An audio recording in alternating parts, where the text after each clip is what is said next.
Practice makes perfect అంటే ఏమో అనుకున్నా కానీ నిజమే అండి. నేను ఇంతకుముందు chicken pickle and mutton pickle మన ఛానల్లో వీడియోస్ అయితే ఉన్నాయి, చేశాను. టేస్ట్ చాలా బాగుంది, కానీ అందులో చిన్న చిన్న మిస్టేక్స్ అనేవి ఉన్నాయన్నమాట. అంటే ఎలా స్టవ్ ఆన్లో పెట్టే అన్ని మసాలా ఐటమ్స్ అవన్నీ వేయడం వల్ల నల్లగా అయిపోయేది, లేకపోతేనేమో ముక్క అన్నది బాగా గట్టిగా ఫ్రై చేసేదాన్ని.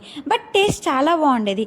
కానీ ఈసారి బేసిక్ మెథడ్స్ అన్ని మైండ్లో పెట్టుకొని అసలు ఎలా చేయాలి, పచ్చడి అంటే ఎలా చేయాలి అని చెప్పేసి తెలుసుకొని ప్రాపర్గా చేసిన టేస్ట్ అయితే నిజంగా నమ్మండి నమ్మకపోండి, కానీ తింటుంటేనే ఆహా ఏంట్రా బాబు ఇంత బాగుంది అని అనిపించింది అన్నమాట. అసలు నేను ఎందుకు పచ్చడి చేశానని అనుకుంటున్నారా?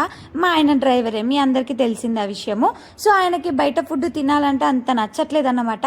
ఇంకెలాగో వచ్చేది రెయినీ సీజన్ కాబట్టి నేను ఆ పచ్చడి వేసుకొని తింటా, నాకైతే చికెన్ పచ్చడి పెట్టి ఇవ్వా అని చెప్పేసి అడిగిండు. బయట తినలేకపోతున్నానని సరేలే అని 1 kg చికెన్ పికిల్ అయితే పెట్టాను. నిన్న పెట్టాను, ఈరోజు తింటున్నాను. సూపర్ ఉంది టేస్ట్ అయితే. ఆల్మోస్ట్ నిన్న ఫుల్ వ్లాగ్ దిద్దామని ట్రై చేసిన, మా ఆయన ఇంట్లో ఉన్నాడు కదా అని.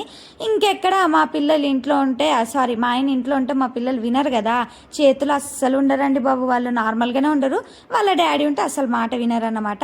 ఏంటక్క నీ అవతారం అంటారేమో, తినడానికి కూడా మేకప్ వేసుకోవాలా అండి చెప్పండి, న్యాచురల్గా ఉండాలని అనిపిస్తుంది అంతే.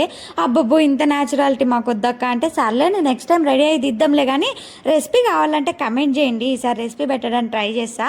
ఎందుకంటే ఈ పికిల్ ఎలాగో మా ఆయన తీసుకెళ్ళిపోతాడు, టేస్ట్ బాగుంది కాబట్టి మాకు కూడా చేసుకోవాలనిపిస్తుంది అన్నమాట.